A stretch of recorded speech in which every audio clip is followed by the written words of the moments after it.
आता तुमचं ह्या दुग्ध व्यवसायाचं तुमचा डेअरी फार्म आहे, त्यामध्ये काय काय काम असतं आणि काय काय करता तुम्ही, आणि कामाचं स्वरूप कसं असतं?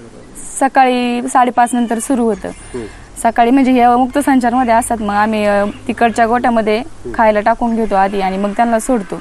त्यांना सोडल्यानंतर मग बांधून घ्यायच्या, त्यांना भुसा कांडी टाकायची आणि मग धारा काढून घ्यायच्या. परत दूध काढून झाल्यानंतर परत कुटी टाकायची, आधी मुक्त याच्यामध्ये सोडून द्यायच्या मुक्त संचारमध्ये 10 नंतर. आणि मग संध्याकाळी परत 4 नंतर तोच कार्यक्रम चालू असतो सगळा. सकाळी 2 तास आणि संध्याकाळी 2 तास असं कामाचं स्वरूप आहे. हो, स्वरूप असतं. बरं, आता तुम्ही मुंबईतून इथं आला डायरेक्टली गावी, मग हे करताना काय अडचणी वाटत होत्या का सुरुवातीला? हा, पहिल्यांदा काही जमत नव्हतं एवढं गायांचं, कारण की शेतीत काम केलेलं नव्हतं ना. नंतर म्हणजे थोडं थोडं यांनी आणि सासूबाईंनी थोडी शिकवलं आणि मदत केली. मी असं केलं तर जमेल, तसं केलं तर जमेल, म्हणजे शिकवलं त्यांनी. मग नंतरून जमायला लागलं मला.